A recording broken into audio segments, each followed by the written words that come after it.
Hello, everyone. Basketball Rewind. It's Kenyon here, as per usual, and I'm joined by, special guests today, Beyond the Locker Room, Coach Roach. Welcome. Good to see you. Everyone doing good this weekend? Yeah. Beautiful weather, man. Yeah. Enjoying it. Everyone Last gainfully employed, I hope. Which brings us to our yeah, topic. yeah. So Zach Lowe was let go. We're going to be talking about that by ESPN, and we're going to be talking about what the heck ESPN is doing. Because again, for those of you who are just checking in on Basketball Rewind, we do talk about the business and politics of basketball. Just so welcome. Stay tuned. And we will not be talking about that much Raptors. We might be touching upon it if we have a little bit of time at the very end, but we will be talking about some other things like the WNBA, of course, and then we're going to talk about, emergency pod style breaking news, although it's kind of broken news at this point, which is the Karl-Anthony Towns Julius Randle swap, which included Dante DiVincenzo. There is going to be a third team that is rumored to be a part of this deal to make the money work, but we'll talk about that at the very end. Let's jump into it. Zach Lowe, one of the best in the business, as far as, in my opinion, at least. You guys can speak for yourselves, but I know that he's been really, really good as a basketball analyst, breaking down the game in different ways, understanding, the cap situations, trade situations, also the personalities and like the behind the scenes. He's very well informed. Started as, I believe, I could be getting this wrong, but I think he was one of the original Grantland people, back in the day before Bill Simmons left and started his own venture. And so he's one of the OGs, who's been in the business for a minute and a half, always shouting out Toronto. And he's just really, shout out. Hopefully one day, maybe he comes on the show. Who knows? But he will have some time now. So Zach, if you're listening, you're welcome on the show. I can't pay you ESPN salaries, but but like we will welcome you on the show, of course. With that being said, your guys' thoughts. Beyond, I'll start with you. What are your thoughts just overall, and then we can just get into like what ESPN's trying to do, because as they have become at least a third tier partner, or at least I think actually they have a B package. Well, yeah. Let's address that. But I'll just say off the top, Yeah. Zach Lowe's wife is a Torontonian. Yes. Um, yeah, I will miss the Low Post State of the Union, Raptors State of the Union at Christmas time. It was one of my favorite episodes that you get every year. Usually Corinne or Granger, one of them, or even both of them might be on the State of the Union of the Raptors at Christmas to see what the pulse is of the city. So I always appreciate that from a national podcast like that. As for Zach himself and what's going on there with his situation, I mean, it speaks to a bigger thing that we've seen a little bit with ESPN. I had mentioned a hint to you guys when Woj decided to kind of call it a day, like a week earlier, that Yeah. something's brewing here. And I think what's happening here is that I think ESPN is looking at this as a standpoint of like we're cutting everything around like what they consider to be fat, and all we're giving you now is like sports properties and a lot of people yelling out opinions, be it bad or good. That's all we giving you.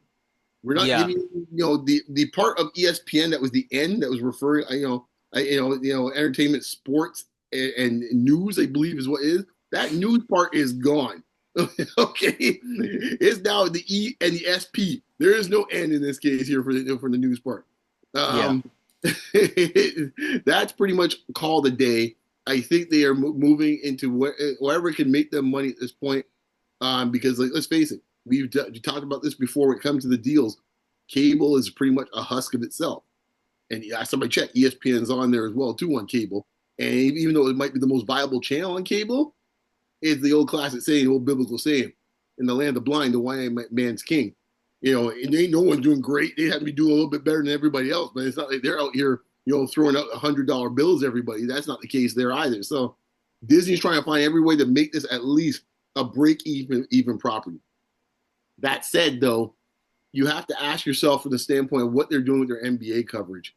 I mean, Yeah. Wode's gone now, Lowe gone now. You're sitting there going like, okay, so what are you guys actually trying to address? And this is after, to your point, they just got a huge deal And even though technically, and I said this to someone on Twitter the other day, John Lewis from Sports Media Podcast has made the same observation as I have. It might say a partner in the actual contract, but when you actually look at the details of what they got versus what NBC got, no way besides the finals that anything else you look at is with NBC. And I think this is where they are slowly moving themselves away from ESPN. The most national games will be with NBC. The All-Star game, I believe now, is with NBC. In this case, when it comes to actually how many days a week in this case you're going to get basketball, most of it's going to be between Peacock and NBC. It's not going to be on ESPN as much. And they're on my ABC. They're barely putting national games on ABC with this new package. So I think they're just looking at it as like, okay, we're just gonna just kind of just go with just pure sports properties, and that's it. What I don't understand, I'll pose this to you guys at some point. I don't understand the philosophy how people in this case could do such a good job of putting together the right teams and the right ways of talent when it comes to the football side, and then be so bad at it on the basketball side. And now I have my theory, but you have to have the same leadership group putting together the same talent recruiting, you have to think, and yet somehow they can't put together a decent set of coverage for the basketball side as they do with the football side. It's a shame, but I think this is where we're going, man. I think we're gonna have more suits and tunnels in the hallway. Coach, I'll go to you first. I have quite a lot of thoughts. Yeah, it's a good question you've raised beyond. I'm not as familiar with the NFL coverage as you are, or our friend Mouth of the North, but I'm guessing it's a fairly good coverage. Is that correct? Yeah, like if I had to say it, ESPN's got one of the better sets of coverage, like especially when it comes to the daily show and the daily coverage of NFL. They treat it with a certain reverence. Let's put it that way. It's treated with a certain seriousness. I'd even go as far as to say there's a certain level of standard with professionalism that is brought to the table every single time. Exactly. Everyone holds everyone accountable. You just can't say any crazy thing off the street and think like, hey, we'll cut 50 seconds of that, put it on YouTube. That ain't cut it. No. So that was my next question for you. I'm guessing they don't go at the players as much as they do as the basketball team, like the basketball analyst for ESPN. Am I right? Basketball's always been a bit unique that way. Yes, I would say that. I think when it comes down to it, and I said before, I'll wait for you. I got my theory, but you're right in a sense. I'll give you my rationale why I think that's the case, but I'll let Kenyon get his thoughts on that. But you're absolutely right, Coach. Right, but just in terms of Zach Lowe, from what I've read, I mean, I know that they've let go of Samantha Ponder and Robert Griffin III as well back in August. Mm-hmm. And from what I read, it seems like it's part of their fiscal year planning. Zach Lowe makes 7-figure annual salary. So they're going to say it's about money, but I'm sure it must be more than just money as well. And like you had said before, if they're going to be about first takes and sound bites, then seems like that's maybe where they're steering this product to in some regards. And sounds like they're going to die on that hill trying anyway, at least, because there's been a lot of changes in the last year or two with ESPN. And when you lose a guy like Woj, everybody knows Woj. Woj bombs, they know it's associated with ESPN. And when you lose him and Zach Lowe and some of these other analysts who've left, something's brewing. Yeah. There's two things that go ahead, Kenyon, because there's two things that impact this. Yeah, so I won't derail this too much because there's a lot of different ways that we can take this in, but I'll first start off by saying, I'll go there. I don't think that these companies always understand their product and they're just throwing whatever they can at the wall. We've seen that because we've seen before First Take, there's so many formats to this show that have happened and have been featured, and it's like they can't really stick to it. We saw it with TNT where they started throwing 5 guys on the screen. I mean, and then all of a sudden you're like, okay, so you got to get like a 30-second take in, before commercial break, and all. It just doesn't work, and there's no chemistry there. So there's a formatting of the show. I mean, we've had jokes about that, amongst ourselves and other things. But there's like a lack of like understanding for like the formula that works and like changing a good thing or even recognizing what is a good thing. We've talked about it on Spaces. We've talked about it offline, online, whatever, where people get used to fast food type of a thing. Right, you get used to McDonald's. All of a sudden, you're put with a good healthy meal that tastes good and is good, and you don't know what to do with yourself, and it's almost like you have to recalibrate what you're like what is going on. And the NFL is already there. Basketball wants to get there but is lagged behind now, partially by basketball. With the change of commissioners back in the day, they had to focus on other things. Maybe this wasn't the priority, but now they're kind of putting this more into the focus of the kind of content that they want to put out there for both the NBA and the WNBA. We'll get to that in a second, the WNBA aspect, but it's interesting. I was listening to Press Box and they were talking about Elon, and this kind of factors back in. And the funny thing is they noticed that Elon has always struggled with engagement and advertisers, but the one thing, even though he hates it, he doesn't understand it, is he recognizes that sports has some sort of level of value, but he doesn't know what to do with it. He doesn't know how to, maybe if he was actually a different person, he would have been smarter and, connected spaces to sports a lot earlier. I think it's a little bit late for that, but there's a lot of these guys at the top or whatever, or these companies, they see the value in this inventory, in this essentially like a SKU for those of you who are in business, and yet they don't know what to do with it, and they don't recognize that at the end of the day, people sometimes just want to know more about the game. I was talking to someone recently about the JJ Redick LeBron show, and some people are still convinced that that's just about JJ Redick getting a job, and it's like, no, you're missing the whole point. This was about more. The reason why that gained and burst with popularity and went and had a viral moment and also sustained it throughout a couple episodes, as short of tenure as they had, was because they got into the X's and O's, but not in an hedge fund obnoxious way, right? And it kind of, that's, I think, what people are looking for is really that, and that's what's lacking. Right. So let me jump off of what you said now to get the 2 points I'm referring to.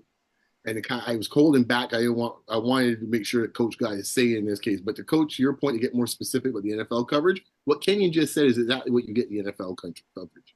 Right? You get breakdowns in this case here of what's going on, be it on the offensive end or the defensive end, even sometimes special teams, but you don't get it in some type of obnoxious way, which I think is a great way Kenyon put it, where all of a sudden now you have to be some type of like Wall Street, analyst in this case, discussing it. They don't come with that type of stuff. They have ex-players, sometimes ex-coaches, and they break down the game, how sports fans want to have a game broken down, I think. And they don't insult their audience. Now, to play to that in this case, I've jumped one step further now. A particular individual in this case here who pulls a lot of strings at ESPN, his contract is up. He's in the midst of contract negotiations. One of the things that came out a few weeks ago is one of the things that held up, not just the money, but one of the things that held up this thing is that this individual, and just in case you weren't sure, folks at home, I'm referring to Stephen A. Smith. One of the things in this case he wanted to be part of was the NFL Monday Night Football coverage. Word came out in this case about a week or so ago, leaked out, and people within different folks coming out and saying like, word is within the mothership, the NFL coverage folks said like, hell to the nah. We don't want this dude on the Monday Night Football coverage. We have a good thing. They know exactly why they don't want him on the Monday Night coverage, because they've seen the nonsense of what he's done on the NBA coverage, because it ends up being all about Stephen A. And that's not what these folks are about. You can't come in there talking a whole bunch of stuff, and then, and the thing he does is, someone mentioned a great point on our podcast, I think, Man Down podcast, I think it's called, or I can't remember what it is. I want to give respect to the podcast, but they made a great point about it, is that Stephen A., he can't come in there in this case here trying to spout like, oh, I got 30 years and I was at Philadelphia and this and that, Inquirer and stuff like that. I was in those locker rooms. He can't push that BS in this case here on the NFL crowd. No.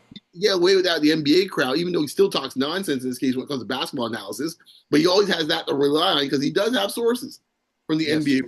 He was a Yeah. reporter. I will never take that away from him. So he always has that credibility, even though when you hear what he's actually talking about, he's talking nonsense when it comes to basketball analysis.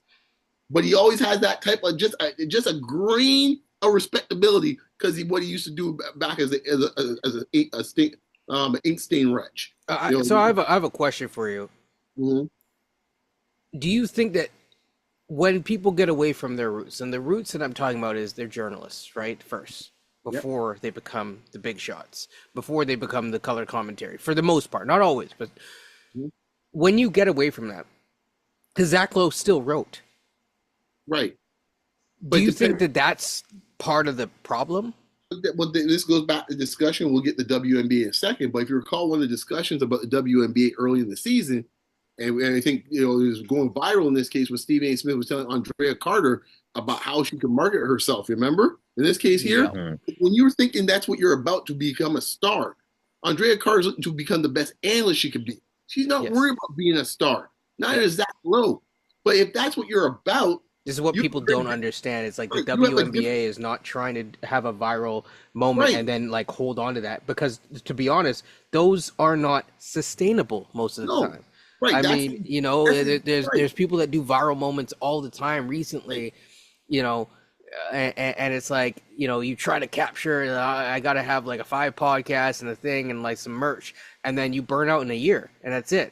And it's That's like, the no, incentive no, no, structure no. he wants, right? So when to your point, when you go in the football world, you can't be just popping off in the mouth just saying ridiculous stuff. Yeah. Go back to coach's point. Why is the case this is happening? This is the reason why. The culture in this case, whatever you want to say, and God knows in this case here, I got no love for Roger Goodell. Okay, I got Yeah. my issues with him, a multitude of issues. But I'll give him this. I'll give the NFL this. All those apex predator owners, I'll give them this much. They always have a phrase they refer to as they protect the Protect the shield. right? In other words, right, exactly. I made the joke about you in this case here with Faraday in this case here with the Masters, where you referred to it the greens were as fast as like bikini wax. The Yeah. dude was never going to get at Augusta. It's like you are not announcing. You can hang out there Golf Channel. You ain't doing Yeah. anything more. Because the Masters don't play. Same thing goes to the NFL. You are not going to come in here and make a poppy show in this case here of our coverage. We are not having it. The problem with the NBA is, as I said before, I love what Adam Silver has done overall. I think his strengths in this case is being a mediator and a person that knows how to put different people together to come up with something. And I think he's done a great job when it comes to his relationship and the owner's relationship with the players. It's probably as healthy as it's been in any time in the league's history. And anything to do with like the business partners, great with that. What sometimes though, sometimes you need sometimes it can't be all carrot. Sometimes it gotta be a little stick. And that's where David Stern comes in. As much as I can't stand Stern for different things, I'll give him this though. He had the same mindset as the NFL. Protect the shield, wherever you want to call it. Like you will, if you go and look back, all these ridiculous things you heard in the TNT coverage, and even Yep. what's feeling on ESPN. If you had to go and look at a time to see when these things started happening, Yep. most of these things happening is in the silver era. Well, the thing is that people think it's like, oh, for example, oh, I was talking to someone, they were like, oh, it's because Shaq joined TNT. I was like, no, it's not that. That's not it, right? It may have actually got worse, but if you actually listen to what they said, it started before. And to your point, it is. That's why I said when there was a commissioner change, and I was hinting towards exactly what you were saying, I'm thinking that Silver was more focused on other things. He was more focused on Well, growth, and he did a good job, and he's a good commissioner. He walked to the door and he had the most racist owner ever. In this case, he had to deal with. Yeah, so that's what I Mhm. mean. Like he had a lot of things to deal with, and he was also trying to grow the league. Worst bitch dropping like flies. In this case, the Yeah. global story. It's like I'm in the deep. Like I'm now setting up my plaque here on the wall. It's like what? Wait, you get the reception say, we got a problem on line 3. Yes. So I'm not giving him flack. I'm just saying that he had stuff to deal with, and this Exactly. is not a priority compared to that. No. So yeah, But I just want to Mhm. say though, like with ESPN, as I'll use wrestling as an example, you have to have an audience, different types of audiences for your product. You're gonna have an audience that wants the newer wrestlers. You're gonna want an audience for the older wrestlers and so on. I think it's the same somewhat for ESPN. You're gonna have your people that want Stephen A. Smith, they want the sound bites. the people that want Perkins who played the game. He gives his take. Then you've got people who want Zach Lowe as well, or some of the other contributors to ESPN. So I just feel like when you lose Zach Lowe, you're losing that audience to wherever he goes. So he goes to NBC, he goes to Amazon, that audience goes there, and that's audience that you've lost for ESPN. I get how money's a factor in that, but that is going to be one of the repercussions from this. But this is So the interesting. Oh, sorry. yeah, well, I think I was gonna just say I agree with you, Coach, to a point, but at the same time, the problem is you get so caught up in those viral moments that that's what you cater your business to, right? And again, at the end of the day, yes, some people are looking for those viral moments and the hee hee ha ha on YouTube, but at the Mhm. same time, are those the people that are going to stay? Think about it this way. And this is a good segue into the next topic, which is the WNBA. The people that are into the whole Caitlin Clark junk food fest, are those the people that are going to stay? Are those the people that are really going to pay long-term money and invest long-term in the league? Probably not. exactly. And And I you're think looking for season ticket holders and long-term investors and partners that are going to be there long term. So that's what I would say. And if you invest, you invest too. If you had $10 and you had to invest in all these different guys, how much are It's like, are you giving seven of the $10 to Stephen A? Probably not, in my personal opinion. Beyond, you were gonna say, and we'll shift over to well, the I'm going to WNBA. segue this. I'm going to go back to the WNBA in this case here, right? Because Mm, it comes down to this, and this is where the fine line between journalism and in this case with celebrity in some ways. And what I mean by that is, or more the motive behind the journalism, right? Because you could be a journalist in this case and actually doing it for journalistic purposes. But then this goes back to Kenya's original point when we talk about Stephen A. When you now become more than that and you have a different incentive structure, which is what Stephen A has, Stephen A is not concerned about the NBA. Stephen A no, is concerned about how many eyeballs can get onto me. yeah, That's the difference. that's why he wants the NFL too. It's not Exactly. about being a No, better analyst. It's no. It's me.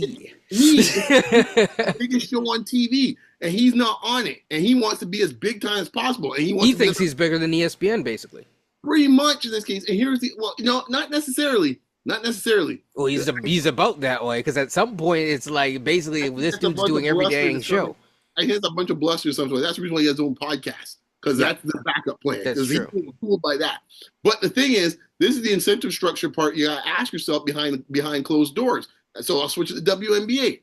I'll work backwards, going back to your point about that, and we'll get into the actual games finally. But this nonsense that happened with the WNBA PA, where they let loose on Christine Brennan. Christine Brennan, in this case, works for USA Today. Christine Brennan has been allotted professional journalist for years, especially on a lot of women's sports. I will say I don't recall her covering WNBA before this year. Now, the reason why I say so in this case here, well, Coincidence. people will make a big deal and say, "Hey, Christine Brennan, what's the big deal about it?" She's just asking questions. So you're asking, how did this all start? With the WNBA PA let loose on the journalist and specifically her. So Connecticut's playing Indiana Fever. We know Caitlin Clark plays for the Fever. It's best 2 out of 3. First game, Indiana is blown out by Connecticut. During that game, in the first quarter, Dejanay Carrington, who just won Most Improved Player and probably one of the best defenders in the WNBA, was playing Miss Clark in this case here. Hmm. And the ball was getting passed in this case. What Clayton Clark had in her hand, she went swiping for the ball, caught her in the eye. A play that I see I must see that play at least about 100 times during the NBA season. A guy gets hit in the face somehow. Whoop-de-doo, she gets hit in the face. After the game is done, someone asked Caitlin Clark about it. Caitlin Clark says, "Man, it wasn't intentional. It was unintentional." She's right. It happens every time. The next day at the shoot-around, Christine Brennan in a scrum with Dejanay Carrington asked her in this case about the same situation. She goes, "I honestly didn't realize I hit her in the eye. I was trying to track down the ball." That's what she said. Brennan then follows up with a conspiracy theory that started online. So if you have a chance, folks, check out Nick Wright. He didn't mention Christine Brennan's name when he talked about this. That's the one thing about his one thing when he discussed it. You should have mentioned, but I get that some professional courtesy elements to this. Fine. That same night after game one, a bunch of knuckleheads on here on the apps decide to say, oh, in the fourth quarter, after Carrington hits a three and celebrating with her teammates, they're going on. They're saying like that was some way they were actually, I guess, celebrating her hitting Clark in the eye from the first quarter. This is how crazy this is. She takes that element of it and then follows up and then asks her about the same celebration, Carrington. Carrington's looking at her almost like she has three eyes. Like, what are you talking about? What she's referring to is Mabry, in this case, who plays for the Connecticut Sun, who was on the bench at the time. Carrington hits a three, timeout, fever, and she's doing this. Anyone that watches basketball knows what I'm doing right now. That is the Carmelo, three to the dome. It's been everyone from like little high school kids up to professionals, in this case playing the Olympics, does this when they hit the three. Mabry does this. Carrington does it back to her. They laugh. They're up like 25 points. To think that you would come there as a professional the next day to ask if you were celebrating something that happened in the first quarter of a game when you're trying to win a championship, it's utter madness. Coach, you coach teams. You think someone's worried about someone that got hit in the first quarter and thinking in the fourth quarter that's what you're thinking about still? No one, anyone's playing any sport. And this is crank stuff. This is why the WNBA PA got on her. It's like, dude, you're out here spewing conspiracy theories that actually, as ridiculous as it may sound, it creates a bad environment for the players. Because now she's got to deal with all sorts of crap from these some of these Clark crazy people out here talking about, oh, you did it on purpose. And what are you talking about? Yeah. Now, I do want to say really quickly, we didn't mention it last time just because it was the end of Angel Reese's season last time that we mentioned the WNBA. Clark, Rookie of the Year, yes. Angel Wilson, MVP. I'm not sure if that was mentioned last time because it's been a minute. I think that had come out, but the Rookie of the Year, I don't know if it had come out on that specific day. But Clark, amazing, historic season. Want to give her all the shouts. Her season is now done as we get into the playoff talk. But really quickly to just touch on the last thing that you talked about. Yeah, I mean, I was talking to someone about the Cheryl Swoop stuff and all that, and I just think that people need to understand nuance. If you don't understand nuance, you got to come to the right place to understand nuance, and that's Basketball Rewind. In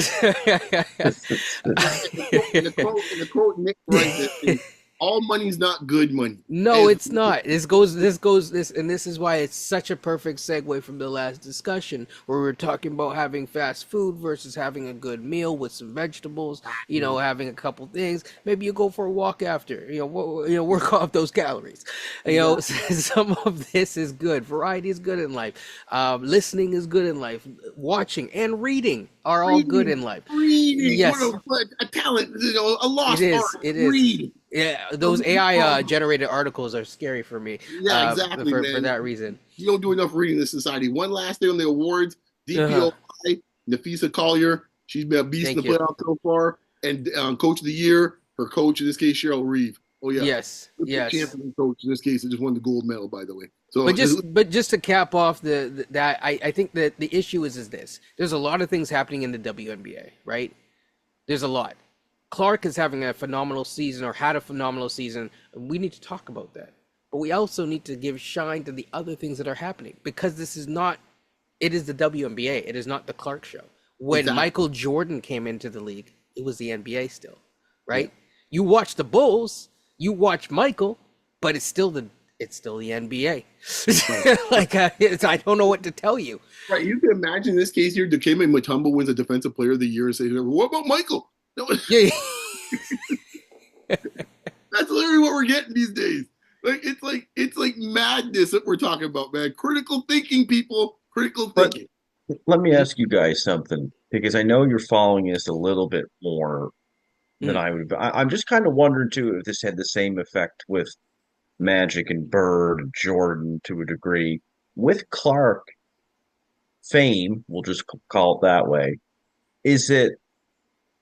Do you think as good as these other WNBA players are, of course, but are there more eyes on them now as well, like the Brianna Storts, Anescu, right. Plum, like that audience that Clark has brought? Is that audience also like, oh hey, she's really good too, by the way? Do you guys think it's there or is it not?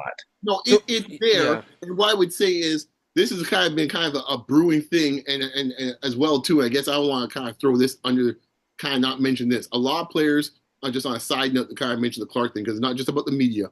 A lot of players have mentioned it all at the end of the season about how much hate mail and death threats and all sorts of other stuff they've received about this particular segment that we're talking about.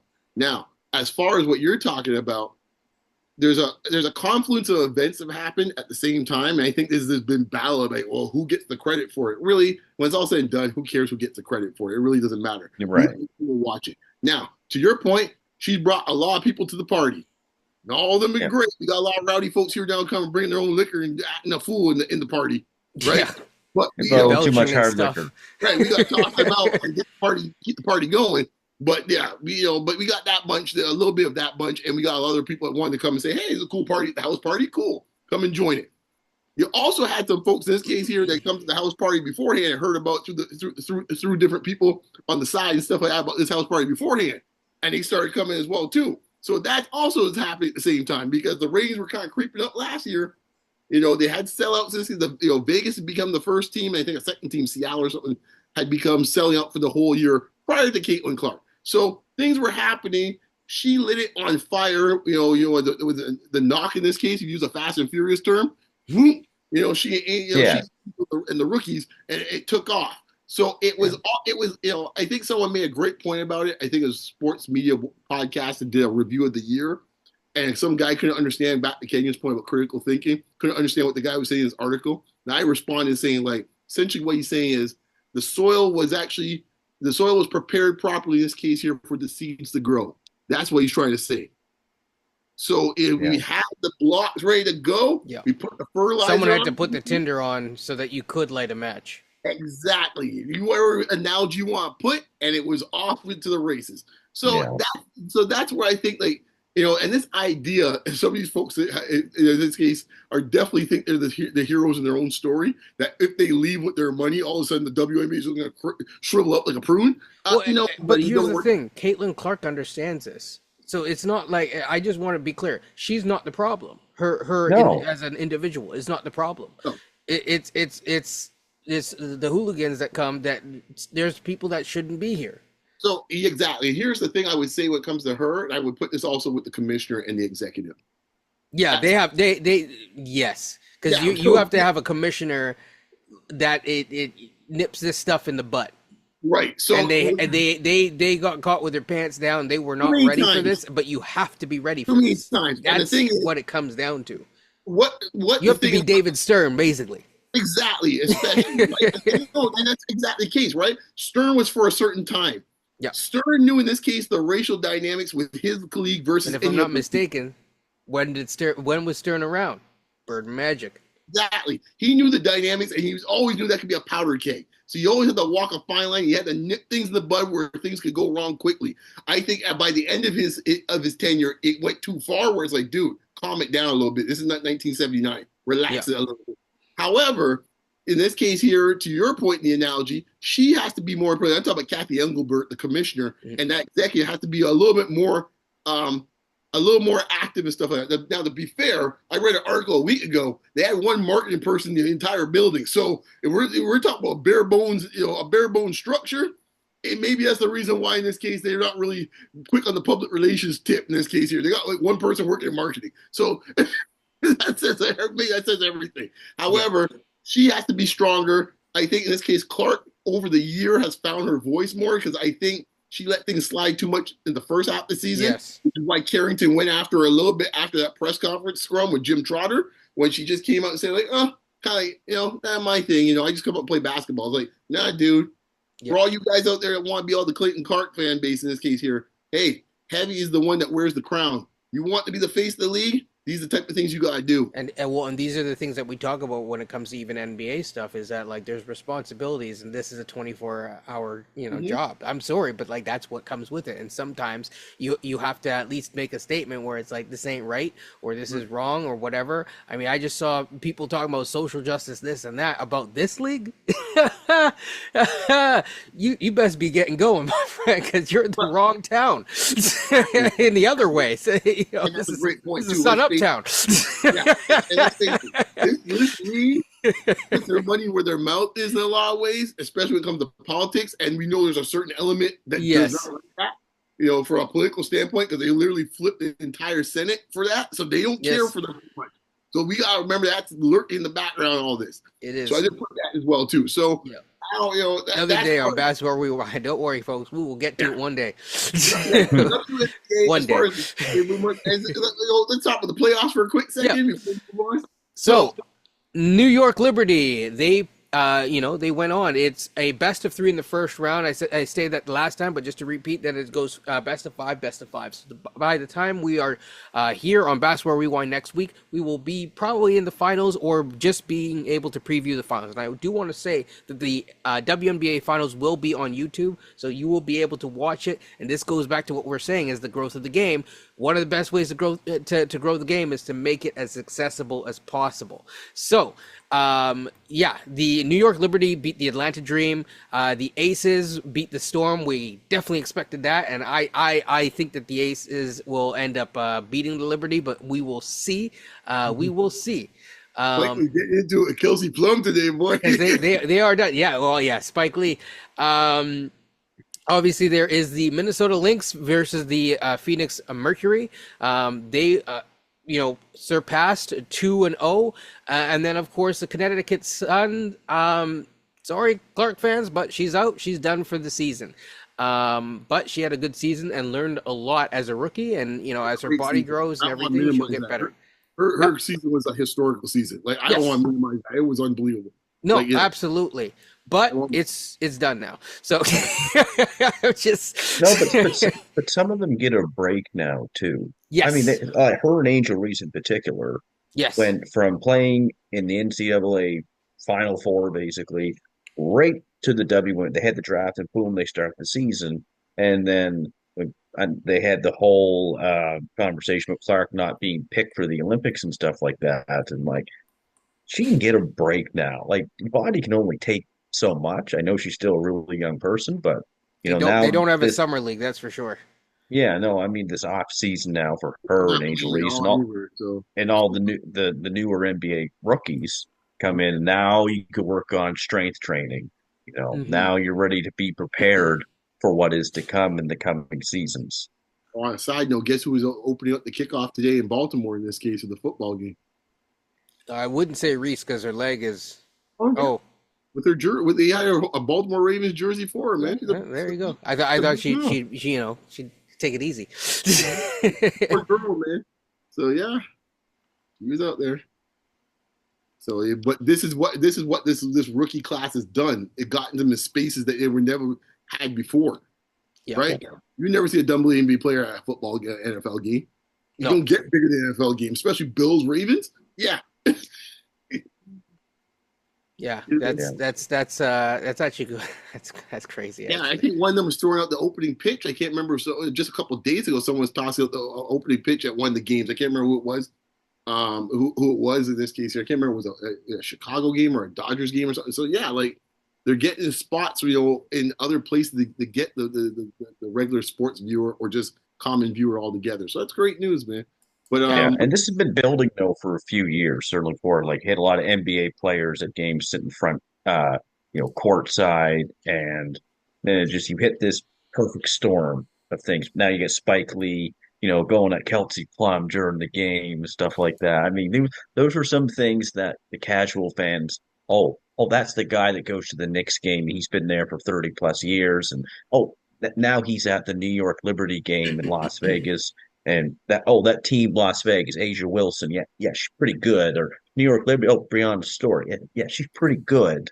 So you kind of put all these pieces together, and then it's like, this is going in a great direction. Yeah, and props to some of the guys back in the day that would go to the games when it wasn't cool to go to, like LeBron, Chris Paul, and others. Yep. The Wade, they would go to the games when it wasn't the in thing to do, guys. So just remember that too, man. Which gave them kind of a lot of credibility. Yeah, so I'll start with the Connecticut Suns. They're up against the Lynx right now. They won their game by 3. I don't think we have to have like a full breakdown of the game or anything like that. That's gonna be a mug fest in that series. It will be back and forth for sure. Of course, if I'm not mistaken, the defensive player of the year is on the Minnesota Lynx, or am I wrong with that? Yeah, yeah, Collier. Yeah, Yes, yes. he's So also the scorer. He's a great two-way player. Yeah. And then of course the Aces versus New York. Now again, it sounds like you're thinking that Breonna Stewart's going to take it, but I'm sticking with the Oh, MVP Asia you know, Wilson. That's okay, all man. I'm going to say. I'm an Asian guy, man. So I'm an Asian, but like I Well, don't know, man. especially they have like Kelsey Plum and Asia that 1-2 punch. Oh, they got tons That's of. pretty. Yeah, Yeah, they got, I mean, they're a pretty stacked team, and if I'm not yeah, mistaken, is their coach not yeah. It's Becky. the yes, yes, thank I'm you. I'm kind of a Becky fan, stuff Yeah, like that as well. So but I mean, like New York. I mean, New York's been banging on that door for a while now, man. I mean, I feel. I was hoping that Vegas would get them in the finals, like, or at least at least that would be the case. But I'm not, I didn't want to get them so early, man. So we'll see. And this time Vegas got the split because they're on the road. So, whoo, I don't know, man. I still stick with my pick with the Aces, but Liberty has looked strong, man, as the season's gone on, and Stewart's gotten stronger and stronger as the season's gone on. Are you shocked that Phoenix is out so soon? Just curious. No, I think Phoenix in this case was Phoenix is in a bit of a transition mode. We've seen this sometimes even with NBA So you think teams. it's just the age because Tarasi is getting older, and even Grinner she's not spring chicken anymore. But yeah, I mean, she's already talking free agency, like she ain't gonna be there afterwards. But I think to your point, is like that's Copper's team. And I think it's one of those Right, things where you get that, it's not like it's on purpose, but we see it all the time in teams where it's like, okay, the old guard's still there, but the new guard has kind of come up, but the new guard is being kind of like respectful to the old guard. right. Like I think there's this tension. Even from a mentality standpoint. Yeah, like don't get me wrong, Copper gonna fill it up, but there is this tension between that, and I think till Tarasi, not so much BG, but if Tarasi goes, I think that might actually help in the long run. I can see There's gonna be that. a lot of changes next year, though, man. Some teams are. That's one thing. If you like transactions, the WNBA is the place for you, man. Because believe me, you can have some different rosters next year, especially with the expansion coming up. Oh boy. This is when expand. It's a good time to expand. I think that kind of wraps up the WNBA segment, so we'll just move along. Unless there's any final words, we'll go to the Karl-Anthony Towns and Julius Randle trade. Oh, I can't wait. two Watkins to Toronto. Yes, yeah, Sorry. well, yeah, I had it in time. We're in saluting time. the I know. flag In first, time. I right? know. So, Coach, where's the prop? Oh man, I put it somewhere, but I You gotta get some jujube candy. I'm Oh. just waiting for it. I put it somewhere that but I have an ace in the hole. just wait, folks. So while Coach is getting his props, we'll just start. We'll start. The Knicks, of course, they acquire Karl-Anthony Towns from the Wolves for Julius Randle and Dante DiVincenzo and a kind of pick from the Detroit Pistons, although that pick is like top 13 protected, so that's not a real pick. So there is going to be probably a third team involved. We don't know that yet, but there's time for them to kind of figure out the deal. There's a rumor that it might be Charlotte. I don't really want to figure that out right now. We're going to just go with what we have. So the principal of the deal, hey, Coach, he's back and ready, patriotic as ever. So, Don't worry, State of Maine flag's coming in soon. no doubt, no doubt. We'll have a massive one. So in terms of what this entails, let's just get right into it. I'm curious, who do you think this impacts in a positive way more and a negative way more, the Knicks or the Wolves? Coach, I'm going to start with you, then we'll go to Beyond. As someone who watches the NBA, I get it for both teams. I understand the predicament the Knicks were in without a center. But if I'm just going to say, I think Minnesota has the advantage in this trade right now. DiVincenzo is one of the reasons why. We get that Randall and Towns, they were kind of the main part of the deal, per se. Towns would have more value. I think what he did in the playoffs especially I know Beyond has mentioned how he was guarding Jokic. He did the best job. But we know Randle was hurt. But had Randle played, the Knicks would have been in the conference finals against the Celtics. We know Randle's good for 24, 9, and 4, basically. Better creator than Towns, but I think it's the DiVincenzo part. I think it's the first round pick part. We all know this is an ownership deal, I think, as well. But I got to give the advantage to Minnesota. I like their bench and how they've kind of upgraded their bench. I think a lot goes to Anthony Edwards as well moving forward. The confidence that they have in him as being base of the league, no pun intended. But I think this is I got to give it to Minnesota for this one, but I understand why the Knicks did it as well.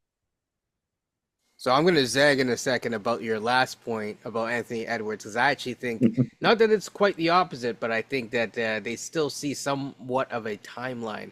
But I'm going to kick it to Beyond first. So do you want to just do positives or like how do you want me to break Positives and negatives. Who's the more positive and who's the more negative in this trade? And I would why? say marginally positive Minnesota. Agree with Coach on that front because I think what you saw in the playoffs last year was that Minnesota pretty much was a one initiator person, Ant-Man, and now with at least getting the two Knicks in this case here, as he said before, Randle can actually create. Is from his position, he's very good at creating it from his position. DiVincenzo has some playmaking ability as well too. So now you don't have to worry, and DiVincenzo can get his own shot a little bit. They only have a lot of guys besides Edwards and get their own shot. And Randle can get his own shot to a certain extent as well too. So that helps them from a diversity on offense. I'll get my concerns about them afterwards, but because I am concerned about them defensively now. And I'll get that in a second. As for the Knicks goes, like I don't get this trade for the Knicks at all. I really don't. This is almost like a fan fiction trade. Whereas we know there's a lot of Knicks fans that just don't like Randle, and just say like, oh man, and they almost like the drum get beaten. Okay, well I guess we got to trade him. The fans keep saying we have to trade him. It's like, well, why do you have to trade him? Because I'm looking around here, I'm thinking to myself like, okay, you're gonna have Cat play the 5. Because I saw 7 or 8 years of Minnesota Cat playing the 5. I don't know what y'all thought about it, but it didn't look that great to me. It was so bad in this case, they gave up like 5 draft picks in this case, 5 first rounders in this case to get Rudy Gobert. That's how bad it was for them. Okay, so you're now telling me now we're going to rewind this story again. We're going to play this picture again and think it's going to get better in New York? Pound with Tibbs, too. Right. So, and this is the part that people don't get in this case. Once again, man, we got a lot of 2K guys out here, and a lot of fantasy guys, and a lot of guys want to be on Fanspo and actually don't think these things through. When it comes to relationships and personalities, Cat's a New York guy. I get that. However, everybody ain't built for the Big Apple. All right. Cat was barely dealing with pressure, just dealing in the middle of Minnesota and Minneapolis. What happens when Cat's gonna go AWOL a couple of nights on defense and stuff like that when you got guys in the fan ripping on left and right? Like these are things we don't think about. Like everyone ain't built for this, guys. When it comes to New York, certain cities they ain't built for it. And this goes back to me. I'm not trying to say that Cat in this case hasn't. I like Cat overall because I think sometimes everyone is a little too harsh on him. But I think some things have to be said. It was like, okay, he made some strides last year in the playoffs, but his frailty at times is concerning. That's the reason why Jimmy Butler ran up pretty much to kind of just embarrass him and Wiggins. They said, you dudes aren't real. Okay, that's pretty much what he said. And took up 4 scrubs and dealt with them. And said, you dudes ain't real. With his watch on, by the way. It said, nah. So when I come here, I look at him in New York now. When things don't start going well, they're not going to blame it on Brunson. They saw what Brunson could do. They're not going to base it on Hart. They got enough respect on OG at this point to see what he did. They're not going to put it on OG. I don't even think they're going to put it on Bridges. You know where they're going to be looking? At the $49 million man. That's what they're going to be looking at. So, I don't know. Soon to be 61, by the way. 61. 61. My apologies, sir. You're shortchange you. So, when I look here, and it's like, I sit here, I don't even know what they're doing all offseason. All this stems from the Bridges deal because the Bridges deal made no sense to me overall unless you were letting OG go. And now you got a bunch of small forwards and got no front court guys except for Cat. In a conference, in this case here, where you have Brook Lopez and Giannis, you have Bam, you have, in this case here, Embiid, you have KP at 7'4". I'm just sitting here shaking my head like, what are we doing? What are we doing here? Jared Allen, Evan Mobley, too. Right. You're going to have to deal with them. About 4 or 5 dudes in Orlando are about over 6'10". Jakob Pertl. They're small forwards like 6'10". Okay, so like, yeah, I don't understand what we're doing here. So, anyways, I leave it to you, Kenyon, because Knicks fans, good luck with this. So I just want to make sure. So, Coach, is there anything you want to add before I tear into this? So I spoke with a couple of Knicks fans, and one of them, they love this. They love this deal, but it might be just one of those things like, oh, Karl-Anthony Towns, he's so great. Let's bring him here. And there's one fan I could tell that's been paying attention a bit more. They're like, this is a terrible deal because we're relying so much on our starting lineup now. We got no bench. Mitchell Robinson's going to be hurt all the time. OG, we know he's always hurt. Cat's been hurt. They're relying on Precious Achiuwa off the bench, relying on Jericho Sims. Pacome Dadier, who we like, know who that is. that we like, because we spoke about him on the show. We spoke with him, our good friend Tyler Rucker. We like him. He's about 2 years away from being a legit rotation piece, this right? is a great point that Coach is making here, just to isolate on this bench part. Last year they played the Pacers. What happened at time they went to their bench? TJ McConnell was making Swiss cheese out of them dudes. Exactly. Yep. In that line, him and Toppin. They were booing Toppin all they like. Toppin just dropping 15 to 18 points on it all the time. And now you're telling me, look at Coach. What was the bench you just gave, Coach? Relay that bench again. We got Precious. We got Mitchell Robinson, who's constantly hurt. We got Pacome Dadier. McBride might be their best bench player. Not gonna lie. We know how heavy minutes Tibbs likes to play as starters. This is a recipe for disaster. Yeah. I mean, I don't know how they're because they're gonna have to manage they have enough depth if they mix and match guys in there to keep the small forwards healthy-ish, but it's still gonna be touch and go throughout the entire season. You were gonna say beyond. I just realized this. I forgot. Oh man! Oh my gosh! I was slipping in this case here. I forgot that's his old coach. Yeah, that's why that's what I was gonna just get into. Butler thing. Yeah, yes, that was, and Tibbs was laughing the whole time.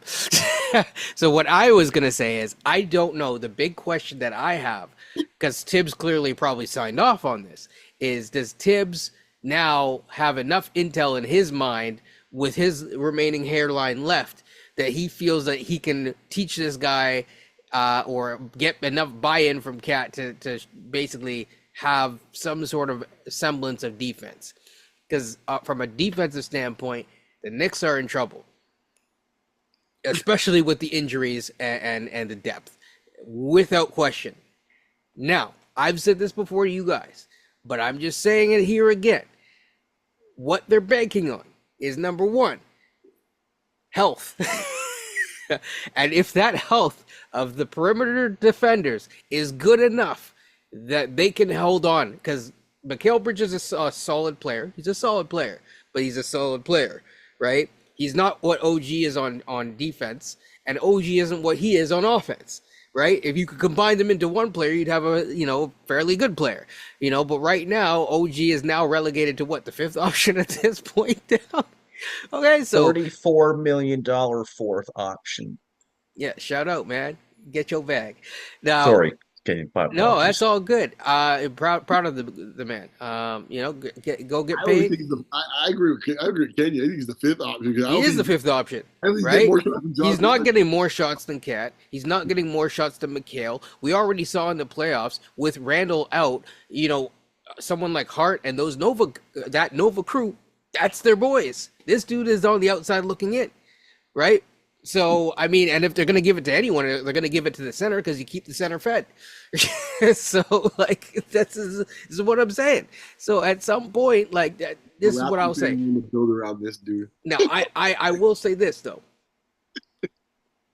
New York will have if healthy, they will have a very high-powered offense. So, offensively, with the 5-out spacing, They you will. know, in theory, they're looking at one team. It's like how everyone was building to beat Golden State. They're trying to match up perfectly with the Celtics. Now, whether or not that experiment works out or not, we're about to find out. My money's still on the Celtics. Personally, if health for that team also is there. But it's, again, both teams have trouble health-wise. Both teams have trouble in terms of the center depth. Bertles is still around, I'm just saying. So, that's that from the New York side. From the Minnesota side, I actually disagree with Coach. I think that this is a bet that Ant is not ready. Because financially they're at a cliff and they're looking at, oh, in a year from now, Rudy Gobert has a player option. However, Karl-Anthony Towns does not have a player option until he's just at the start of his 5-year whatever, or just 1 year into his new contract. And so they're looking at it as, okay, a $61 million player option versus Rudy Gobert is going to be done. We step off the financial cliff and we have a little bit of breathing room to then go shore up and get a guy next to Ant. If and in the meantime, you kind of let Ant grow and say, okay, you're the dude. You're a 1A, 1B, 1C. Okay, and if you can't do it, then fair enough. Well, then at least we have the room to go get something because, let's be honest, Rudy Gobert wasn't going to get the much. Right? And the other thing is that once you get over that financial cliff, and I hear what Beyond usually says, and I agree with him, but in the new CBA, if your team is not, if you aren't 100% certain, you get locked out of being able to make picks, you get locked out of being able to pick guys up on the waiver wire, and that's a tough thing. There's a lot of other things that you get, you basically are limited, you are stuck with the team that you have, and it's clear that while their team went far, they don't believe that they're ready to compete. They don't believe that their window is quite open just yet, but it's maybe just a crack open, and maybe they're shifting it down by a year. That's how I see it.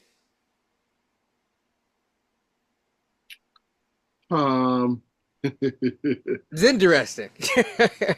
So you don't think Ant's ready? That's what. Do I think Ant's ready? I think that they should just go for it. That's me personally. I'm not footing the bill. Right. But my point is that Right. you have Gobert. It is what it is. So you might as well go and maximize it, is my point. Yes. Gobert's not going anywhere. Like at this point, you made your decision. Made your decision. But I also think that they're betting on Naz Reid. Thank you. That's what I was just about to say as I'm well. ready to do what? I think that they're looking at how do we get cheaper so that we can, Naz Reid will fill in for the cat role in terms of on offense. I'm not saying that I agree with that. I'm just saying this is how they probably see it. Hold on. So you're saying the starting lineup would be Gobert, Naz Reid, Randle? No. But I'm saying that if Randle first of all, we don't know if Randle's even going to start for the season because I think that dude's body's broken through. He just survived Tibbs. Okay. So we don't even know if he's going to start at the start of the year. So let's keep it a buck. Yes, Naz Reid will probably start in his place until he's ready to physically. When he's healthy, he'll be playing. But when he's healthy, he'll be there. But in terms of how Finch, and I do believe that Finch is a coach that can figure this out. If Finch has a healthy lineup, there are going to be moments where he's probably thinking, I'm going to fit Randle out there, and then there's going to be moments where it's going to be Randle and Naz Reid. That's how I think that he sees it. Yeah. Well, my sorry. point. Oh, sorry. Go for it. Okay, go ahead. Just watching France play this summer. Gobert sat most of it for the last bit of the games. I think that was an inkling to Minnesota saying, yeah, we might have to play Naz Reid a bit more. Well, to be fair, okay, I'm not saying I'm in the mood of being the advocate for Rudy Gobert, but let me just give him a little break on this one. With the personnel that France had, I mean, this is the situation where France figured out something that Popovich and these clowns in San Antonio don't seem to want to do. Yeah. Wemby's a 5. Okay, that's Yes. right. Well, but the problem is something that we talk about all the time. When a guy doesn't want to play the position that he actually is, how do you get him to do that? Right. You force him into the position. Right. So Basically, yeah. right, It's they like took you want to make Gobert the big off the bucks, court. man. You can't run from it now. You are the 5 on the team. Yes. So eventually, the second half of the season last year in San Antonio, Zach They Collins, did figure it. yeah, Zach Collins was on a milk carton by the time we got to about game 52 or something like that. It's like, Yes. right? So they figured it out eventually. My point is that I think, to be fair to Gobert, that was really more to do with it than that. That their best player, to maximize their best player, he had to play the 5, which meant in this case, Gobert, you can be eating a lot of pie beside me. Now, that doesn't mean, to the coach's point, there's certain teams like Canada where Gobert would have been a hot mess playing him out there. There's no two ways about it. And that's the thing. That's always been the challenge with Gobert. Is Gobert needs a certain type of roster to work around him. And are you building around Gobert? No. No. Even though I remember certain people, wanted Gobert on the Raptors, which would have made no sense with Scotty. But yeah, that's a story for another day. And those people, they know who they are. That leads to my point that you're making this case here. My concern with Minnesota is that the defense is one thing which Coach mentioned before, because I said before, the person who's licking their chops about this is my man, the Joker, because he's like sitting there going, I don't have to deal with that 3-headed monster anymore in Minnesota. Yeah. Thank goodness for that. The second, and I said before, as a Mavericks fan, I can see Lob City all over the place, because the moment Gobert's out the game, I'm throwing lobs over Randle and anyone else. And don't get me wrong, like Gobert is phenomenal as a defensive player. I don't think he gets enough shine for what he does. But like again, it's like the one-way player star is tough to work. And the other thing when too you is, come to playoff time, right? I want to see how this Finch offense is going to look here when the spacing now, because what Cat opened up, to your point, the Nasri will have to play that role to some extent. But when Randall's back, Randall's playing 35 minutes. And I'm looking here, it's like, okay, so Randall's out there with Gobert and with Ant-Man. Where's the room for Ant-Man? Well, I think this is what they're also looking at is, and this is another guy that I wanted the Raptors to get in, way back when we were getting Otto, is Dante DiVincenzo. And I think Dante DiVincenzo helps with that spacing. I think, Well, okay. How is Dante DiVincenzo a more effective spacer in this case here, who's a questionable defender? And I'm going to take out McDaniels, who's a damn good three-point shooter and a unbelievable defender. Like, well, I'm thinking that, if you're going to go small, then that's one way that you can go small. Like, right. Right. But where you shift everyone down a bit, depending on the team that you're playing, and maybe, you have Ant play the 3, for example. But your two best players are Randall and Ant-Man, and now you're looking here at Gobert, who has to be on the court because you lack size. Like, Nasri can only do so much against certain teams. Yeah, I mean it's a problem. However, they have the different, because they broke up that Cat contract. They now are able to flip different. They can now, it opens up more moves for them. Essentially, is what I'm trying to say. Yeah, but in DiVincenzo though, he played some in the playoffs and during the year. He played some point guard for the Knicks when they had all those injuries. So when Conley needs to break, you can go DiVincenzo, Ant-Man, and McDaniels, and then you don't have to worry about size so much on the court. You're able to switch a little bit more. I can see that happen. Plus DiVincenzo, he's good at spacing the floor. We saw him make all those threes. I remember against Indiana, he's went off against them. So I love this trade for Minnesota, this particularly DiVincenzo going there, because I have to assume that Dillingham's going to be a little ways away before he's really ready to go, because he's their backup point guard right now, technically.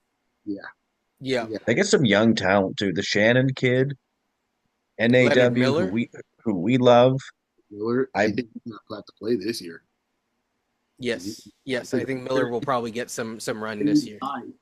I want him to play for multiple reasons. Yes. 2028 is one of them. Yes.